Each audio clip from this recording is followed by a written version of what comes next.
Good morning दोस्तों। तो R S Sharma की सीरीज़ हम शुरू कर रहे थे और ये चैप्टर नंबर 3 है। चैप्टर नंबर का ये सेकंड पार्ट है। तो चलो डिस्कस करते हैं हम यहाँ पे। यहाँ तक मैंने आपको समझा दिया था। अब बात करते हैं हम साहित्यिक स्रोत के बारे में। तो फिर आपको हेडिंग डालनी है साहित्यिक स्रोत, और इसमें आपको लिखना है सबसे प्राचीन पांडुलिपियाँ 4वीं शताब्दी की मानी जाती हैं और भारत में भी भोजपत्रों ताड़पत्रों पर लिखी गई थी। और मध्य एशिया में जहाँ भारत की प्राकृत भाषा पहुँच चुकी थी वहाँ पे पांडुलिपियाँ भेड़ के चमड़े और लकड़ियों के पाटों पर लिखी जाती थी। इन लेखों को अभिलेख कहा जाता था। अगर कोई एक इसका पेज मिल गया तो उसको अभिलेख बोलेंगे, और अगर उसका पूरा एक बुक मिल गई तो वो पांडुलिपि हो जाती थी। ज़्यादातर दक्षिण भारत, कश्मीर और नेपाल से संबंधित है। अब आपको हेडिंग डालनी है ऋग्वेद, और ऋग्वेद में आपको लिखना है इसका समय 1500 से 1000 ईसा पूर्व। और आगे इसमें लिखना है ऋग्वेद में मुख्य रूप से प्रार्थनाएं होती थीं। और फिर आपको एक और हेडिंग डालनी है, मतलब एक सेकंड लाइन से आपको लिखना है अथर्ववेद, यजुर्वेद, ब्राह्मण, अरायण और उपनिषद। तो इनका जो टाइम आपको लिखना है वो 1000 से 500 ईसा पूर्व, और इसमें प्रार्थनाओं के साथ साथ अनुष्ठान, जादू और पौराणिक कथाएं भी शामिल थीं। हालांकि उपनिषदों में तो दार्शनिक चिंतन भी है। अब एक और हेडिंग आपको डालनी है दूसरी, उसमें लिखना है वेदांग। अब वेदांग में लिखना है वेदों के अध्ययन को वेदांग कहा जाता है। ये 6 प्रकार के होते हैं और इनके प्रकार लिखना है आपको। 6 वेदांग लिखना है। ध्वनि शास्त्र, शिक्षा ब्रैकेट में जैसे ये लिखा है आपको वैसे ही लिखना है। ध्वनि शास्त्र ब्रैकेट में शिक्षा, फिर अनुष्ठान ब्रैकेट में कल्प, व्याकरण व्युत्पत्ति ब्रैकेट में निरुक्ति। अच्छा, व्याकरण और व्युत्पत्ति ये दोनों अलग अलग है।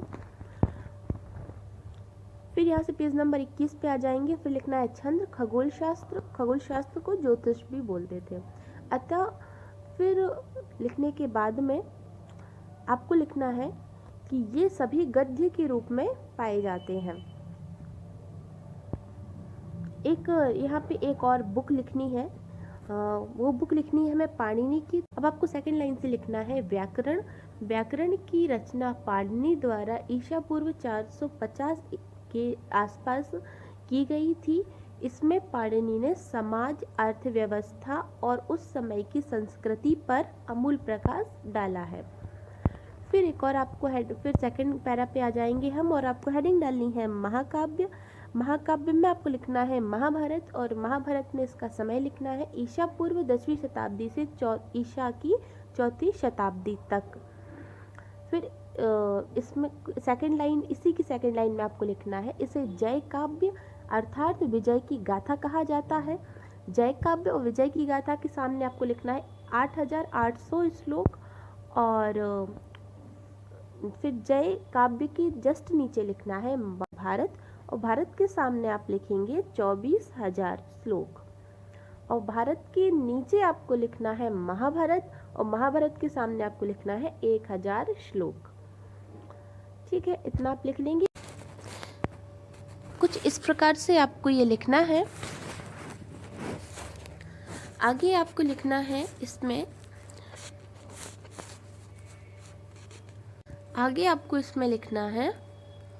आपको लिखना है कि इसमें कथात्मक, वर्णनात्मक और उपदेशात्मक सामग्री शामिल है।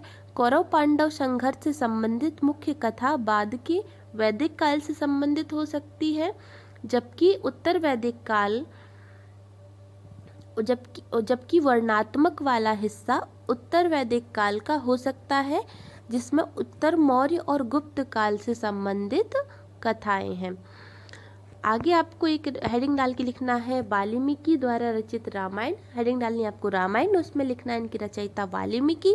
श्लोक लिखना है मूल रूप से 600 श्लोक थे, जिन्हें बढ़ाकर 1200 तक बढ़ाया गया, और अंततः यह संख्या बढ़कर 2400 तक आ गई। अब और रामायण की रचना ईसा पूर्व 5वीं शताब्दी से आरंभ होती थी, और ये 5वीं शताब्दी में लिखी गई थी रामायण। है कि महाभारत बाद में हुई लेकिन रामायण पहले हुई। लेकिन इसमें क्या ये बोलते हैं कि महाभारत की जो रचना है यह रामायण से पहले हुई थी। अब एक और आपको यहाँ से एक चीज़ आपको नोट डाउन करनी है कि जो स्रोत सूत्र होता था वो अब आपको इसमें आगे लिखना है स्रोत सूत्र, और इसमें लिखना है राजकुमारों का भव्य शाही राज्याभिषेक इसके द्वारा संपन्न होता था। फिर नीचे लिखना है गृह सूत्र, इसके अनुसार जन्म, नामकरण, उपनयन संस्कार, विवाह, अंत्येष्टि आदि संपन्न किए जाते थे। फिर सेकंड लाइन से आपको लिखना है स्रोत सूत्र और गृह सूत्र दोनों का संबंध ईसा पूर्व 600 से 300 तक का है। और इसमें एक और लिख सकते हो, शुल्ब सूत्र के बारे में लिख सकते हो। शुल्ब सूत्र में आपको लिखना है इसमें बलि देने के स्थान का निर्धारण व निर्माण के भिन्न भिन्न माप के बारे में बताया गया है। माप अर्थात गणित, तो ये ज्यामिति और गणित के अध्ययन की शुरुआत को दर्शाते हैं। क्या? उसकी मापने की जो प्रक्रिया थी ये ज्यामिति और गणित के अध्ययन की शुरुआत को दर्शाते हैं। आपको अब हेडिंग डाल लेनी है बौद्ध ग्रंथ, और बौद्ध ग्रंथ में लिखना है पाली भाषा। तो इसमें लिखना है प्राचीनतम बौद्ध ग्रंथ पाली भाषा में लिखे गए जो मगध या दक्षिण बिहार में बोली जाती थी। अब जो पाली भाषा थी ये क्या थी? ये जो पाली भाषा थी ये प्राकृतिक भाषा एक मूल भाषा थी, और उसकी जो बोली थी उस समय पे वो पाली बोली थी। तो ये एक बोली के रूप में उस समय पे कार्य करती थी, और इनका संकलन ईसा पूर्व पहली शताब्दी श्रीलंका में हुआ था। ये न केवल हमें इनका संकलन पहली शताब्दी श्रीलंका में हुआ था। अब आ जाते हैं एक और इसमें सब हेडिंग छोटा सा एक पॉइंट बना के लिखना है जातक कथाएं, और जातक कथाएं में आपको लिखना है कि इसमें गौतम बुद्ध के पिछले जन्मों की कहानियों का वर्णन है। माना जाता है कि गौतम बुद्ध के रूप में पैदा होने से पहले बुद्ध ने 550 से अधिक बार जन्म लिया। इसमें से उन्होंने कई बार पशुओं के रूप में भी जन्म लिया। प्रत्येक जन्म की कहानी को जातक कहा जाता है, जो कि लोक कथाओं के रूप में है। ये जातक कथाएं ईसा पूर्व 5वीं से ईसा पूर्व 2री शताब्दी के बीच की अवधि के सामाजिक और आर्थिक स्थितियों पर विशिष्ट प्रकाश डालती हैं। आगे आपको लिखना है जैन ग्रंथ। जैन ग्रंथ प्राकृत, इनकी जो भाषा थी भाषा लिख लीजिए प्राकृत, और इन्हें 6ठी शताब्दी गुजरात बल्लवी में संकलित किया गया था। जिन ग्रंथों में व्यापार और व्यापारियों का संदर्भ बार बार आता है। फिर आपको एक लिखना है धर्मसूत्र। धर्मसूत्र लिखना नहीं है, समझ लीजिए। धर्मसूत्र इस प्रकार कार्य करता था जैसे आज के टाइम में हमारा संविधान है, ऐसे उस समय पे धर्मसूत्र होता था, वो उनका एक संविधान के रूप में कार्य करता था। इसमें हर एक चीज़ के बारे में लिखा हुआ था, जैसे कि विवाह के विधि विधान लिखे हुए थे, और कोई अगर चोरी, डकैती, हत्या ये सब करता था तो उसके लिए दंड भी इसमें लिखा हुआ है। इसमें संपत्ति रखने और बेचने के बारे में भी लिखा हुआ है। तो नियम, कायदे, कानून ये जब सब कुछ थे ये किस में लिखे हुए थे? धर्मशास्त्र में। और कौटिल्य की जो अब हमें एक हेडिंग डालना है अर्थशास्त्र। अर्थशास्त्र कौटिल्य की महत्वपूर्ण कानून पुस्तक है, और इसमें कुल 15 खंड है, और ये हमें प्रारंभिक मौर्य काल के सामाजिक और अर्थव्यवस्था की स्थिति के बारे में बताते हैं। सेकंड फिर हमें लिखना है अष्टाध्यायी। अष्टाध्यायी के आगे लिखना है पाणिनि द्वारा रचित, और पाणिनि इस उपमहाद्वीप के उत्तर पश्चिम भाग में रहते थे। उपमहाद्वीप का यहाँ पे संबंध भारत से है। हमें आगे लिखना है अभिज्ञान शकुंतलम के बारे में। तो अभिज्ञान शकुंतलम इसके रचयिता कालिदास थे, और इन्होंने काव्य और नाटक की रचना की। और जो अभिज्ञान शकुंतलम है इसमें हमें गुप्त काल के सामाजिक और सांस्कृतिक जीवन के बारे में पता चलता है। फिर एक और आपको हेडिंग डालनी है, उसमें लिखना है संगम साहित्य। और संगम वो होते थे जो राजाओं के दरबारों में गाई गई कविताएं थीं, और इन्हें 1-2 सालों में नहीं बल्कि 2-3 शताब्दियों से गाया जा रहा था और विभिन्न प्रकार की कविताएं होती थीं। इसमें ये ज़रूरी नहीं है कि ये धार्मिक हो, कई बार ये राजा राजाओं के ऊपर भी होती थी, नायक नायिकाओं के ऊपर भी होती थी, किसी बच्चे के ऊपर भी होती थी। तो ये जो कविताएं होती थी, इन कविताओं को संकलित करके एक ग्रंथ के रूप में बना दिया गया था, जिसे संगम साहित्य कहते हैं। तो आपको संगम साहित्य के बारे में पता चल गया होगा, लेकिन आप इसको कैसे लिखोगे, एक हेडिंग डाल लोगे आप इसमें संगम साहित्य, और इसमें लिखोगे ये सबसे पहले तमिल ग्रंथ है। और फिर आपको लिखना है ये राजाओं के दरबारों में गाई गई कविताओं का संकलन है। फिर आगे आपको लिखना है इस पूरे संकलन के संग्रह को ईस्वी सन के शुरुआती 4 सदियों में तैयार माना जाता है। अब पेज नंबर 24 पे हम आ जाते हैं और यहाँ से संगम ग्रंथ के बारे में आगे आपको एक चीज़ और लिखनी है। ये आपको जो लिखा, फिर आपको ये पैराग्राफ पूरा लिखना है। संगम ग्रंथों में कावेरी पट्टनम सहित कई बस्तियों का उल्लेख मिलता है। कावेरी पट्टनम का समृद्ध अस्तित्व अब पुरातात्विक रूप से स्थापित हो चुका है। इन ग्रंथों में भी उल्लेख है कि यवन अपने जहाज़ों में आते थे, सोना देकर काली मिर्च खरीदते थे और स्थानीय लोगों के लिए शराब और दासियों की आपूर्ति करते थे। इस व्यापार की पुष्टि न केवल लैटिन और यूनानी लेखक से होती है, बल्कि पुरातात्विक अभिलेख से भी होती है। संगम साहित्य ईस्वी सन के प्रारंभिक सदियों में तमिलनाडु के किनारे के क्षेत्रों में रहने वाले लोगों के सामाजिक, आर्थिक और राजनीतिक जीवन के बारे में जानने का एक प्रमुख स्रोत है। इतना आपको इसमें लिखना है। चाहो तो आप इसका स्क्रीनशॉट लेके के बाद में भी लिख सकते हो संगम साहित्य के बारे में। बात करते हैं विदेशी संदर्भ की, तो विदेशी संदर्भ में आपको उनके बारे में पता चलेगा जो भारत आए हुए थे, जो विदेशी यात्री थे। जैसे कि आपको पता है कि जो यहाँ के जो साहित्यकार थे, तो उन्होंने कई बार राजाओं को प्रसन्न करने के लिए उनको सर्वशक्तिशाली, संपन्न, समृद्ध बताया और उनकी कमियों की अनदेखी की। परंतु जो विदेशी थे, जो विदेशी यात्री उस समय आए हुए थे, उन लोगों ने ज़रूरी नहीं समझा कि राजाओं की समृद्धता को बताया जाए, दर्शाया जाए। उन्होंने वहाँ की कमजोरी और मतलब जैसा उनने उस समय भारत की स्थिति को देखा, वैसा ही अपने साहित्य में उसको लिखा। अब आपको लिखना है मैगस्थनीज, और इसके आगे आपको लिखना है चंद्रगुप्त मौर्य के दरबार में आए हुए थे और इन्होंने इंडिका नामक पुस्तक लिखी। इसमें मौर्य प्रशासन की प्रणाली के बारे में और मौर्य काल के सामाजिक वर्गों और आर्थिक गतिविधियों के बारे में महत्वपूर्ण जानकारी मिलती है। अब यहाँ से हम 2 किताबों के बारे में जानेंगे। पहला है टॉमली द ज्योग्राफी और दूसरा है पेरिप्लस ऑफ द इरीथ्रियन सी। तो फर्स्ट हम लिखते हैं, पहली लाइन लिखेंगे, ये दोनों पहले लिखना है ग्रीक भाषा में 2 ग्रंथ लिखे गए। पहला आपको हेडिंग डालनी है पेरिप्लस ऑफ द इरीथ्रियन सी। इसमें आपको लिखना है इसका जो समय है सन 80 से 115 के, इसमें आपको समय लिखना है सन 80 से 115, और इसमें लाल समुद्र, फारस की खाड़ी और भारतीय महासागर में रोमन व्यापार का वर्णन मिलता है। सेकंड आपको लिखना है टॉमली द ज्योग्राफी। इसमें लिखना है इससे प्राचीन भूगोल और वाणिज्य के अध्ययन हेतु मूल्यवान व महत्वपूर्ण आंकड़े मिलते हैं और इसका समय सन 150 निर्धारित हुआ है। अब हम बात करते हैं 2 चीनी यात्री फाहियान और ह्वेनसांग के बारे में।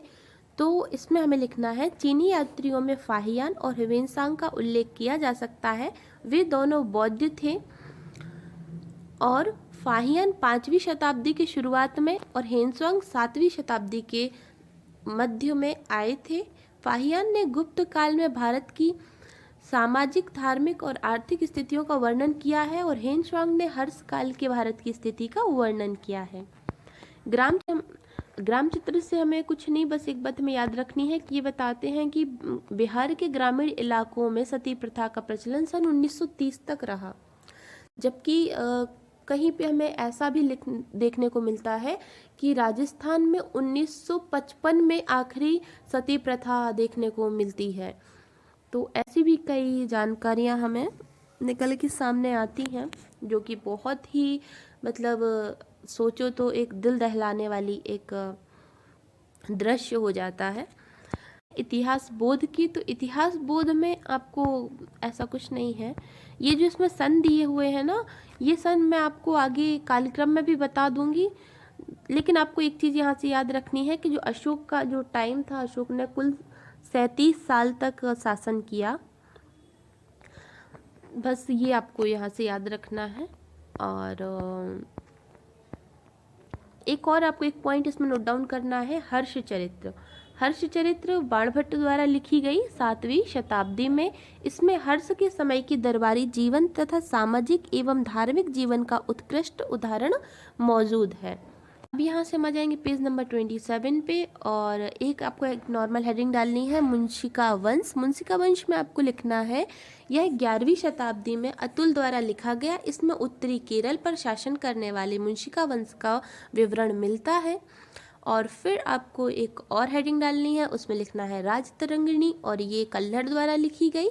इसे द स्ट्रीम ऑफ किंग्स के नाम से भी जाना जाता है। इसमें कश्मीर के राजाओं की आत्मकथाओं के बारे में लिखा गया है। ये एक सीरीज टाइप की थी, एक श्रृंखला थी, आत्मकथाओं की एक श्रृंखला थी। मतलब ऐसा नहीं कि एक ही राजा, बहुत सारे राजा थे, उस सभी राजाओं के बारे में लिखी गई यह एक श्रृंखला है, जो कि बहुत फेमस है। ये आपके ऑब्जेक्टिव में भी आ सकता है, तो आप इसको ध्यान रखिए।